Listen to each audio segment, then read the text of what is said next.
And the same happens in contact improv. The same happens in cuddling. The same happens in conversation where I'm saying something to you and you nod your head. These are all bits of attunement.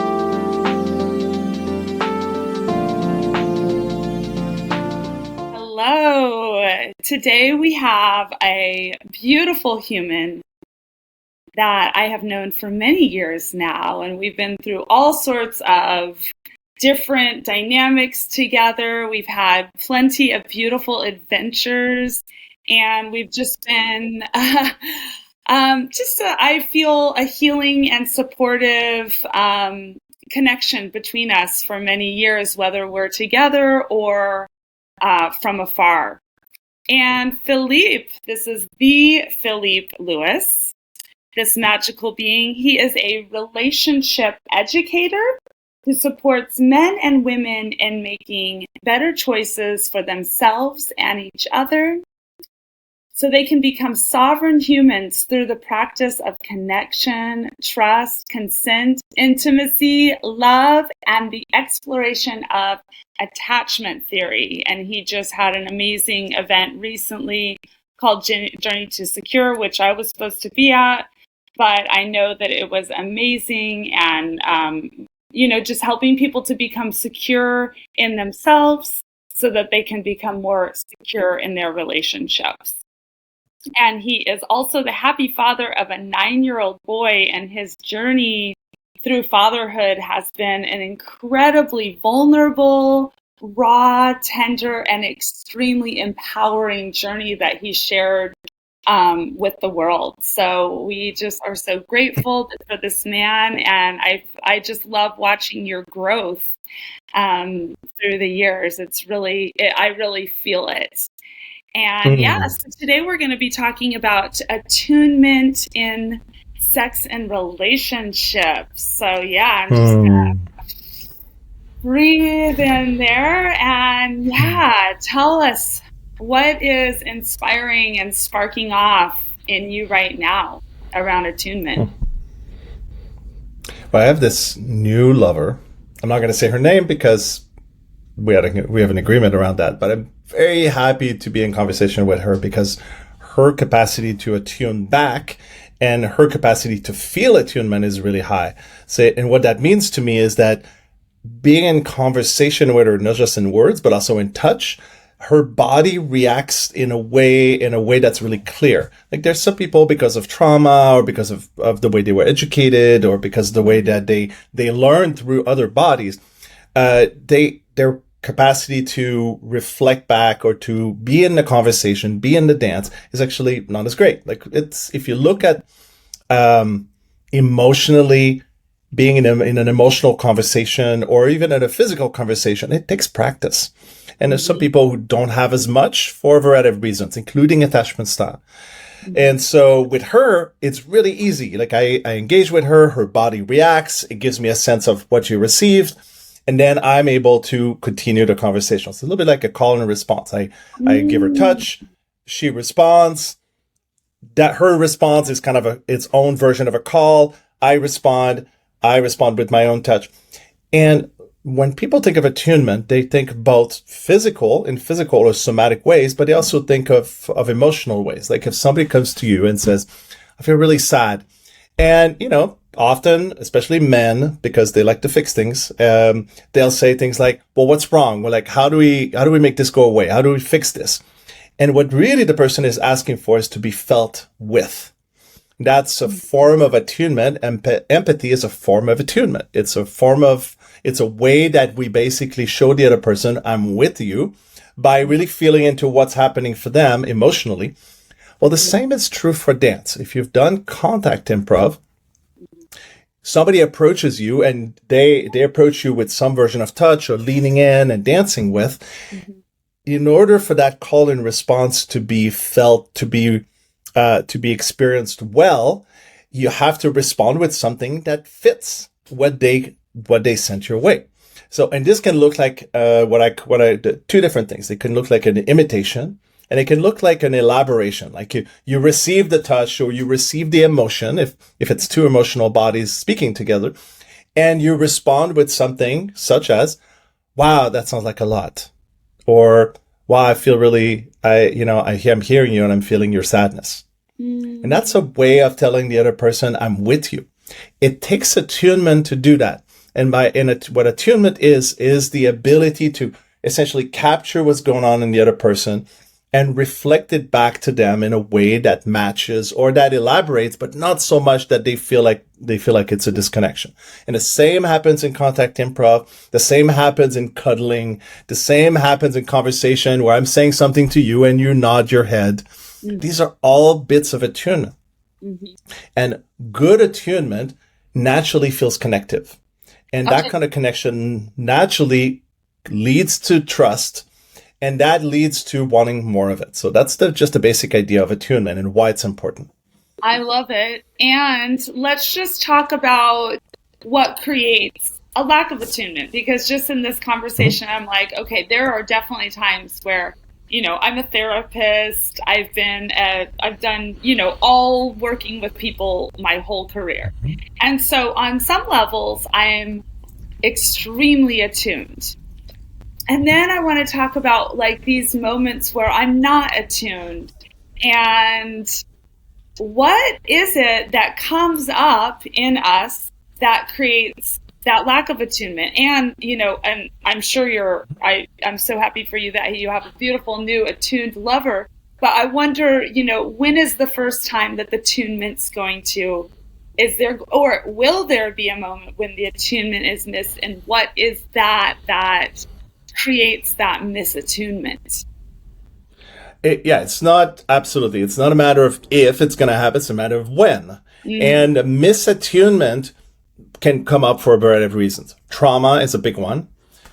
How we react to the world is not connected to what's actually happening. It's not based on evidence. It's based on, you could say it's based on memories, or it's based on evidence that still lives inside of us, but is not directly reflective and connected to what's happening right now. So here's an example. I come to you and I say, wow, I love your hair. And maybe for some reason, somebody has made fun of your hair in the past. And, your reaction could be that trauma around. I was just working with someone who has that trauma around when somebody puts too much emphasis on their looks. Right. And they're like, beautiful. I want to be seen for my soul. That's right. And maybe for this person, maybe the person making the comment is starting with their sort of their primal or their somatic or their, a part of them that actually creates the beginning of the engagement. And for them, that's just a step 1 of step 10 of 10 steps that goes deeper and deeper and deeper. But it's because of the trauma that this person has, or maybe a bad experience, let's not necessarily call it trauma, they experience it as, this is misattuned. This is not what I was expecting, or this is not what I want. And so the response is potentially harder, worse, more difficult than somebody who says, oh, thank you for that. What else do you see that's deeper than that? For example, that would be a redirect that would support both people in being on the same page. Yeah. So being attuned is really about being on the same page. So the person who has received that and feels that, they misattuned me, they can either go into a response where they shut down, or they get angry, or they can stay in their center and create a boundary and make a request. So that's if they can. Yeah. I mean, if they can. That's what we're working towards, right? We're working towards feeling that I've just reacted. It's almost like I see it. I've got this image of us going on a train, and we're on this train, and there's this beautiful open skies, and it's just all nature and gorgeous. And all of a sudden we're in a tunnel, and it's like there's like the darkness, and we have to figure out our way to get back out into the light. Wow, that's an interesting way to put it. I see it as finding the common ground. For me, attunement, because it's not just something that one person does. If just one person does it versus zero, it's better. But the best version is doing it together. So I think that's where you're pointing at. Like, let's do this together. Let's find the light together. Mm-hmm. And attuning together is essentially finding out what is our dance. What is our dance of call and response? And of course, there's different areas for that. In the areas of sexuality, it usually relates to touch. It relates to boundaries. Like, can we stay within each other's boundaries? Can we create pleasure for each other? So pleasure. Can we also be at the same pace?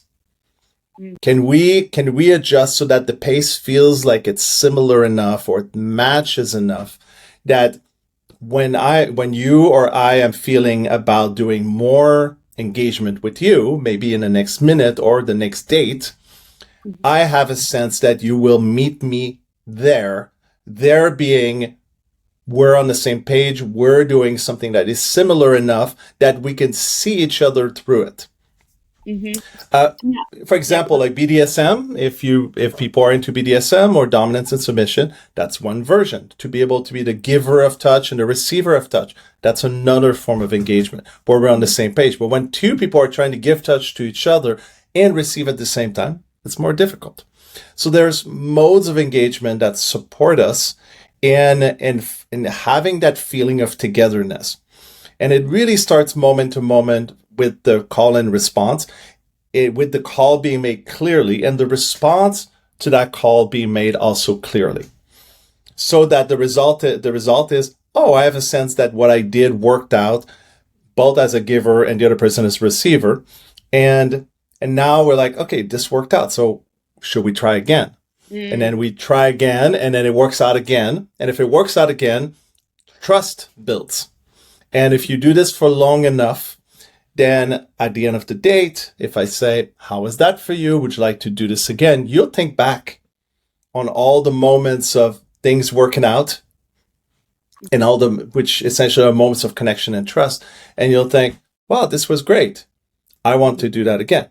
That's the natural primal version of consent, because attunement and connection leads to trust, and trust leads to a natural version of, wow, that felt good. I want to do that again. A mutual hell yes.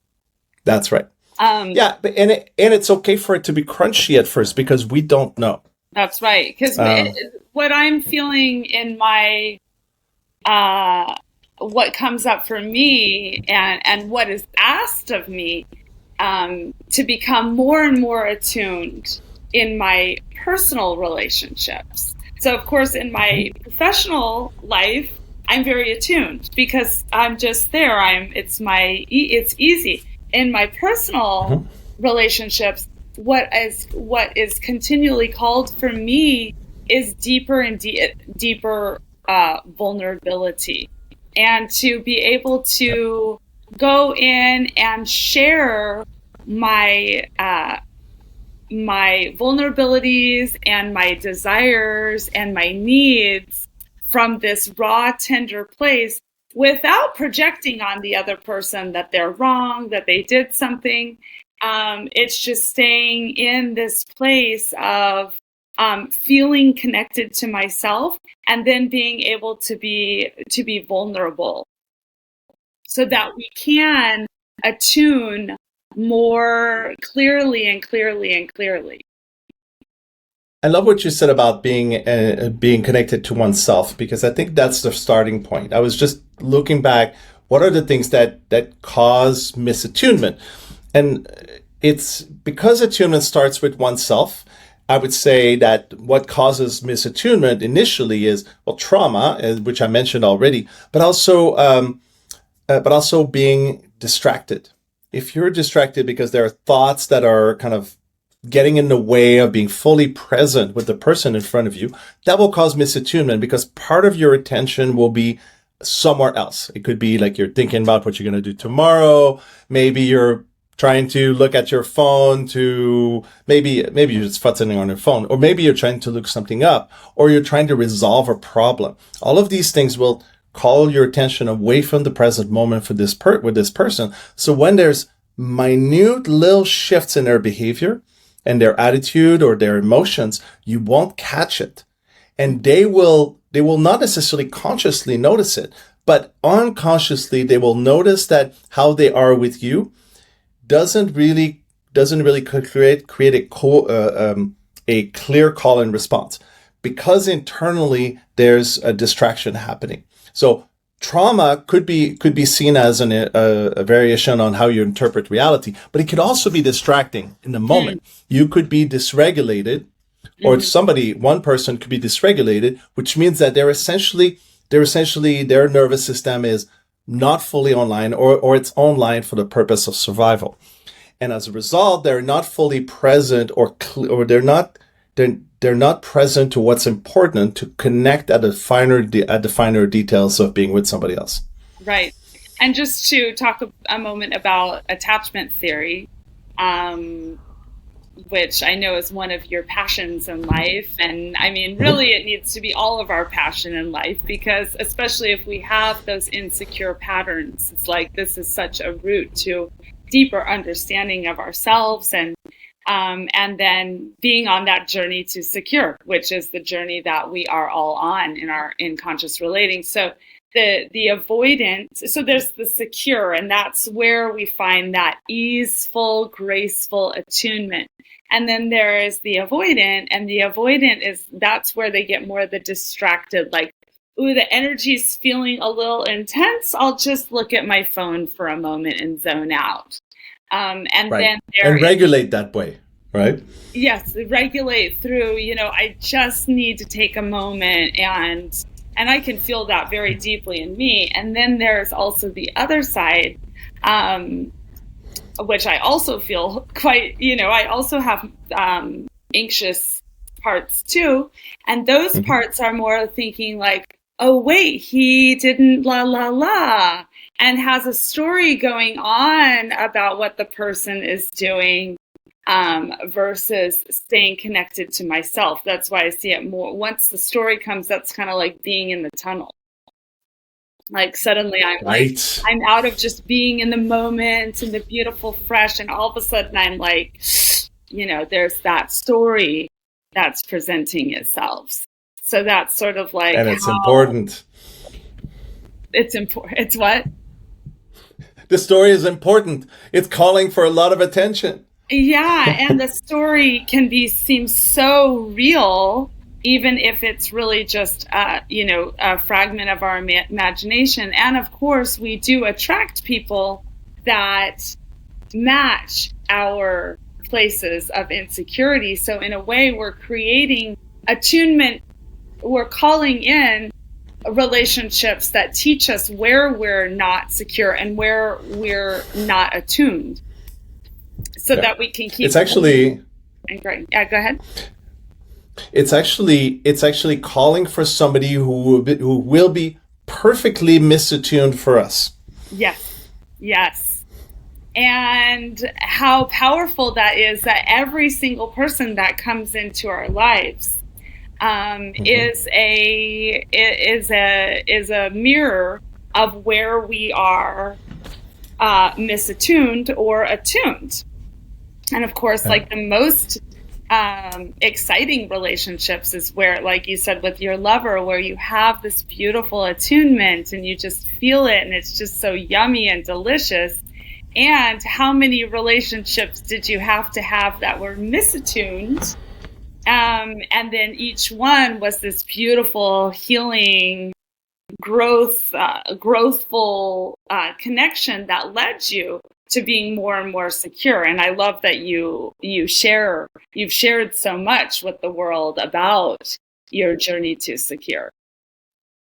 I mean, I'll say that, and that's a joke between this new lover and I, is we always say, okay, this feels really great. We're so attuned to each other so far. And the reason for that is that's smart. It's often at the beginning is often great because we have a lot of latitude. The ways we interact haven't really interlocked too tightly yet, which means that we still we can still behave in more or less free ways until we realize that we engage in a way or we behave in a way, and then the response is not so good. The response is, I didn't like that. And then quickly, more so than than a secure person would do. If you're insecure, you basically chop up your behavior in order to actually match really, really closely what the other person needs or wants.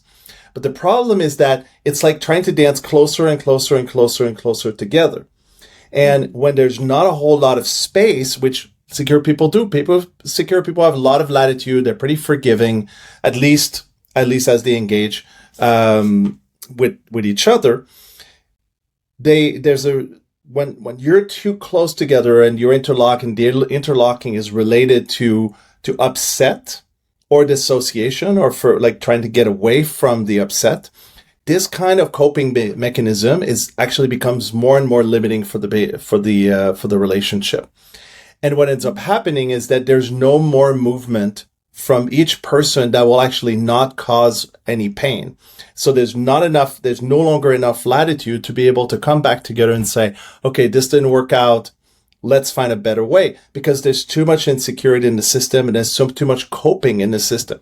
And as you already mentioned, the avoidant is more likely to need to step away to auto-regulate, while at the same time, the anxious person needs closeness in order to co-regulate. And when you have two people who have fundamentally different modes of regulation, the result will be that anytime one person does something, the other person's nervous system will get upset or will have some more difficulty. Yeah. And that's what happens naturally in insecure relationships that are essentially low-grade trauma bonded until they become more and more tightly trauma bonded, like two snakes tightening on each other. Right. And the only solution to that is to actually learn to attune, and be more secure in that attunement, which means you're able to tell that the other person is in their particular mode of coping, and you have the ability to say, okay, I understand your coping mechanism right now. You can't do anything about it. And I'm going to support you in regulating right now because I have enough space. This is much easier the more secure you are. The more insecure you are, the more you need outside support in order to make that possible. Because when you go into a space of coping, there isn't any extra bandwidth that allows you to actually sort of take one for the team so that your other person has their way first. So you have to really, that's why it's about your own sovereignty and your own ability to be with yourself and regulate yourself so that you have that space to be with the other person and call them in. Well, it's both ways. An avoidant person needs to auto-regulate when they're upset, because otherwise they can't feel themselves. And forcing them to be close to someone will just make them be more dissociated. They'll be there, but they'll be more dissociated, and they'll need more time away in order to find themselves again somewhere in the freezing coping response. And the anxious person, if you force them to be alone, their nervous system will keep on spinning faster and faster and faster and make up stories about things that don't exist. And so the avoidant person needs to have needs to have a way to actually find themselves quietly, a room in the house, a walk around the park, and promise to the anxious person that they're coming back within a certain time frame. And the anxious person has to have other avenues of co-regulation. That's not just the avoidant person in the context of an anxious avoidant dance. But well, and it's interesting. Sorry. Go ahead. Anxious and avoidant, it's actually like can be so sexually charged. And it's like, oh, here is this, for the anxious, it's also like, ooh, here's this familiar thing that I can't quite get my fingers on. And so, and it's actually like attractive to an anxious person who has trauma around not being met. So it can be this highly, highly explosive, passionate sexual chemistry. And that's why it's like secure relationships can almost feel a little bit boring in the beginning. to That's right. somebody who is used to that. My attunement is to not a safe, secure space, but my attunement is to this explosive passion. That's what I'm attracted to. So Yeah. it's like coming back and being able to meet yourself over and over again and attune to all those places where you get attracted to that old pattern of explosive passion rather than secure being of two sovereign beings.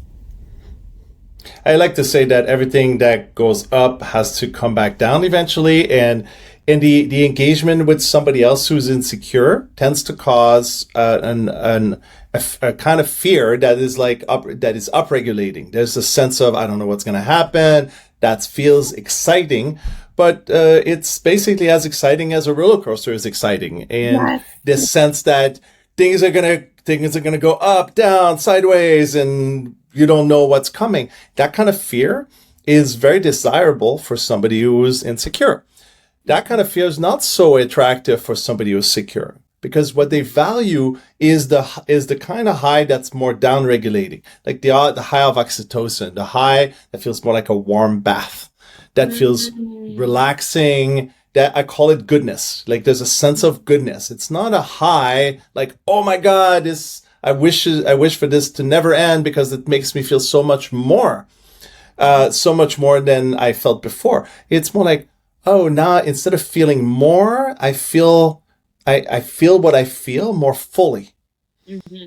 So it's not a pushing out of the present moment. It's more of a filling of the present moment in a way that actually creates more nuances.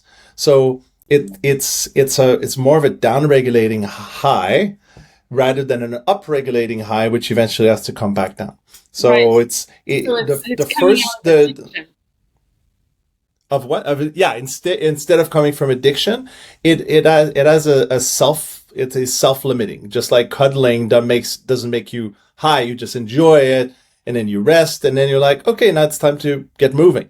So the high that comes with oxytocin is much more grounding, and out of that grounding, then you can go into activities and getting things done. But the high of dopamine, on the other hand, is the kind of high that eventually stops, which makes you want to seek it again and again and again. Yes. So let's talk about actually in sex, where in these moments of someone who's coming and feeling just a little like insecure, or there's the story going on that I'm not good enough, or maybe this person, are they feeling attracted, all like someone who's feeling insecure within this sexual relationship.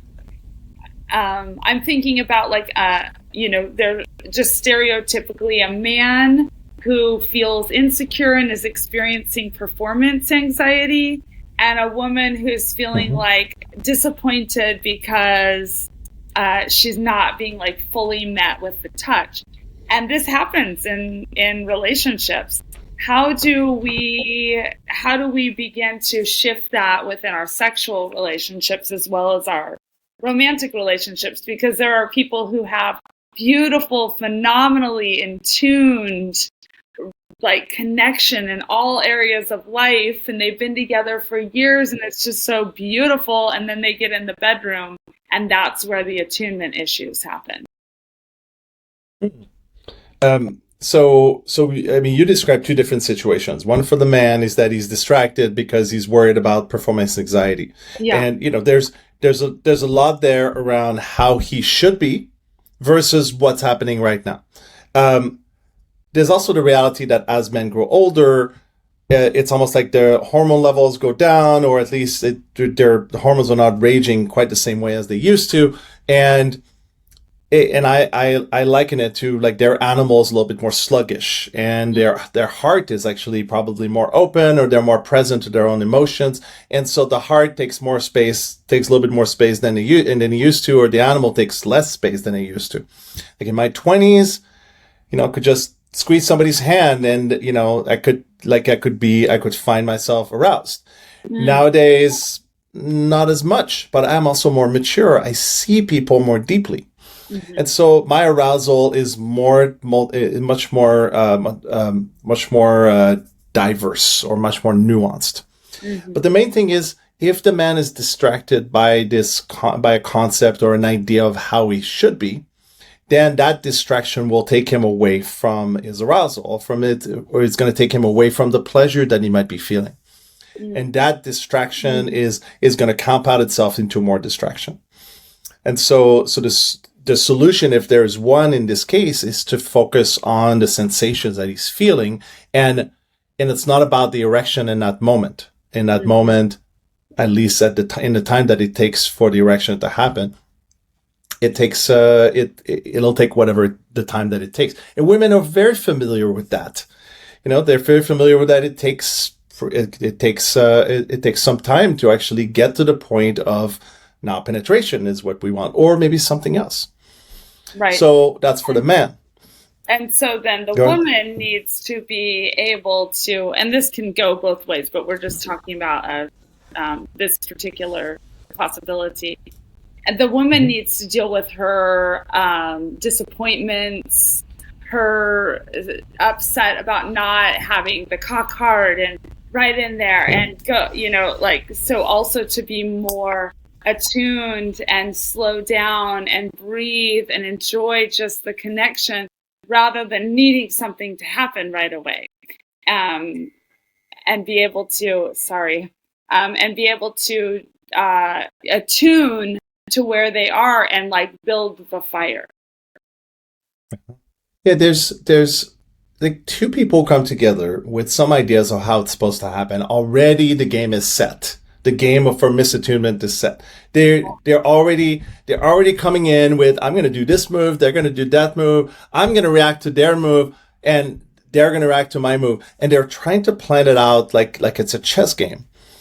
And the real game of attunement is to be fully present with the other person without expectation.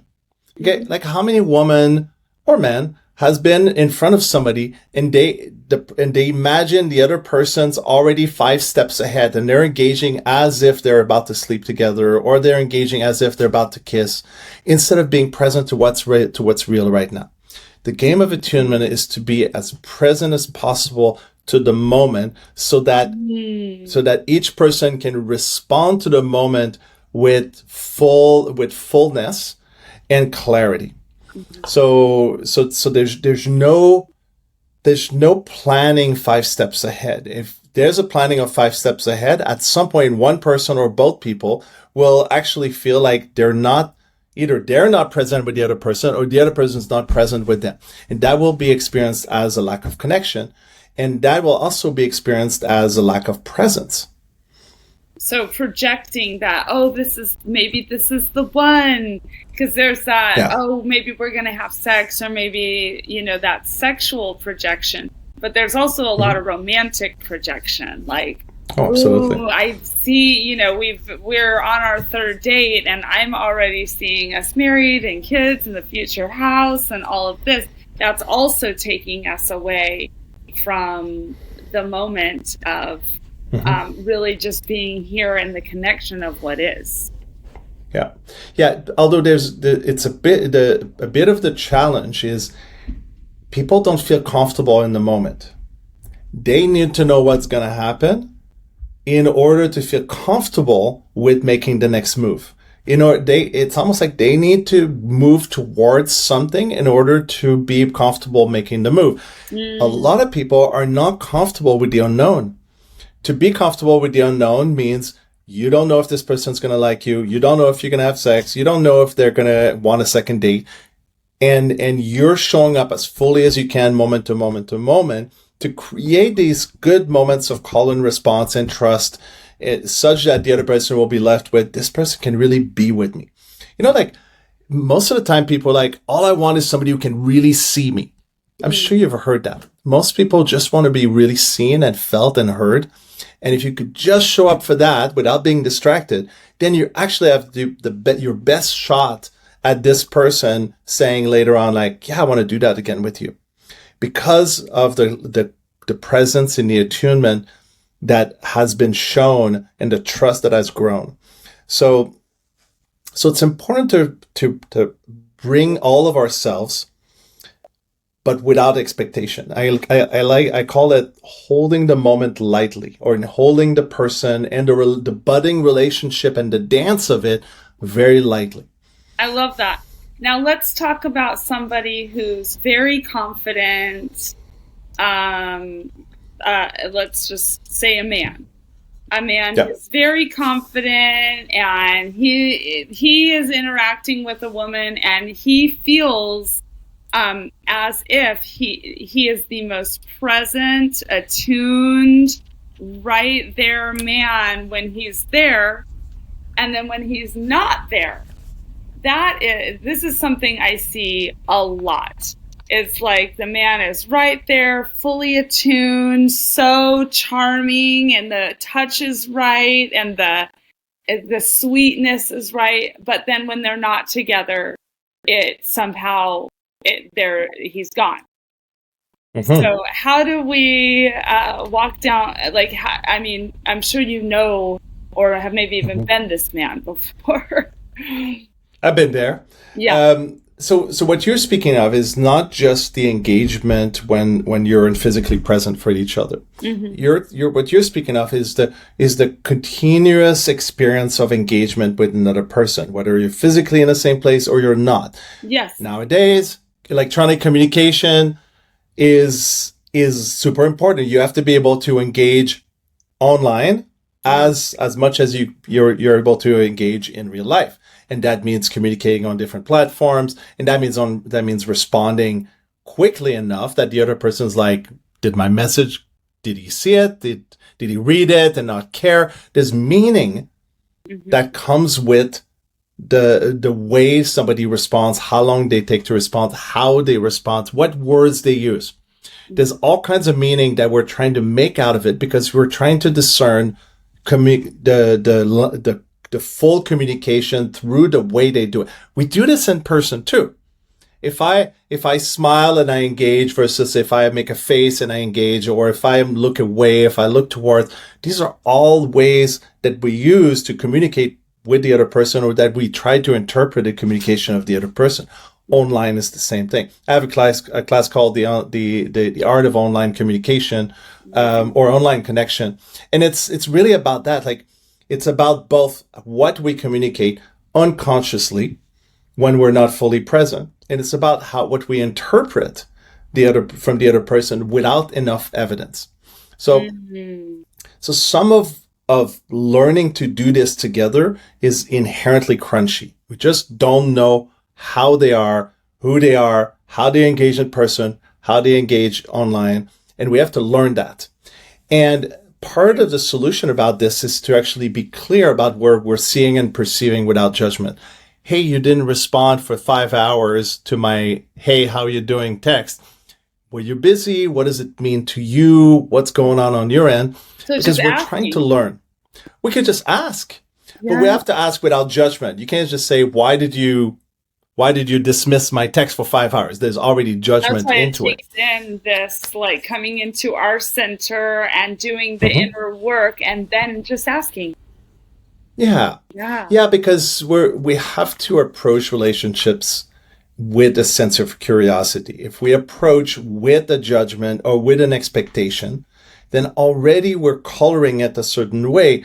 And this means it changes the way we engage with them, which is interesting, right? The mirroring is, we think somebody is a certain way, and we engage with them as if they are that, whether or not they've actually shown evidence. We're able to interpret what we see through that lens.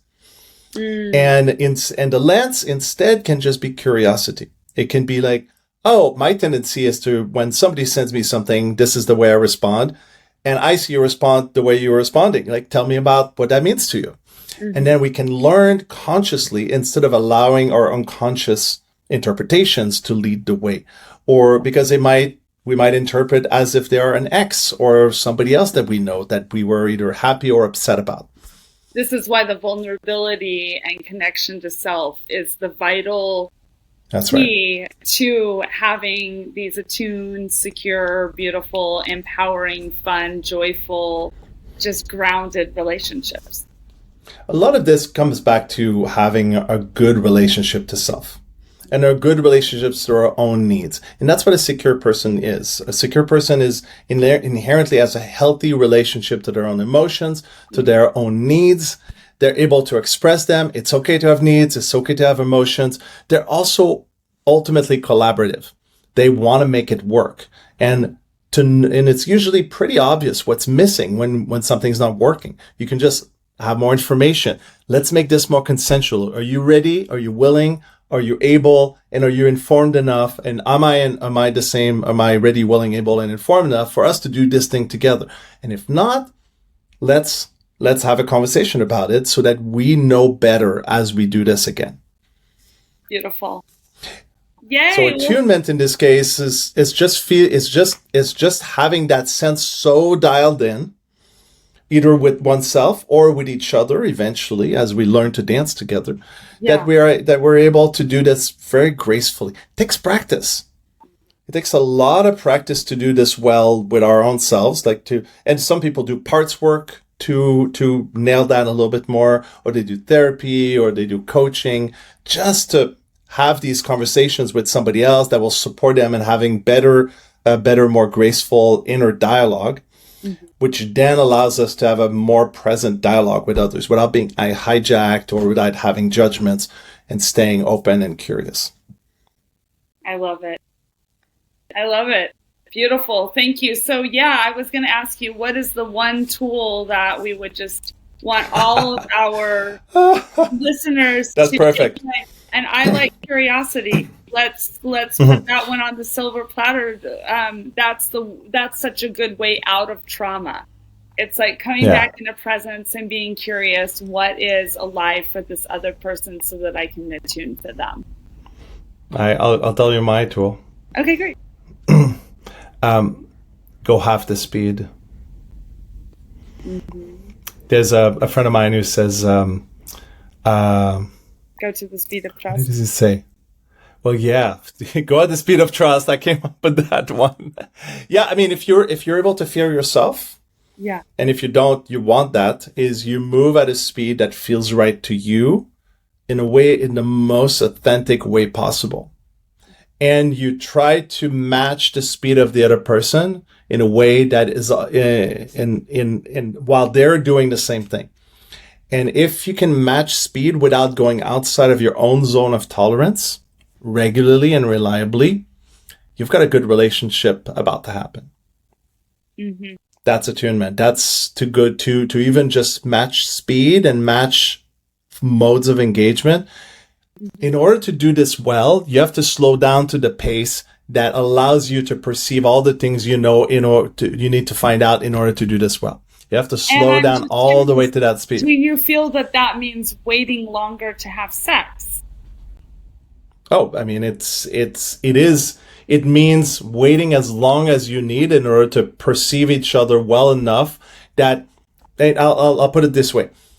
The Goldilocks just right spot for sex is you don't feel like you're slipping into faster, and not just physically, but like how quickly you need to engage intimately and how intimately. Like there's no slipping into the faster and there's no putting on the brakes.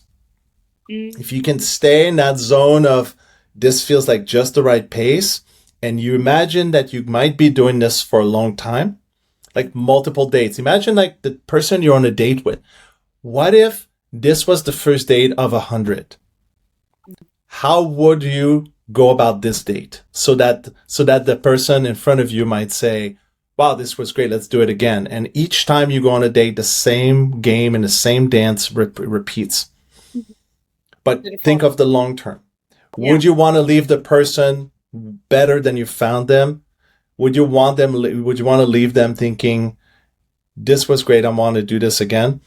Mm-hmm. If you can do that, then you're giving them a consent. And also feeling that you can trust this person, that your trust is growing through the time together. Yeah.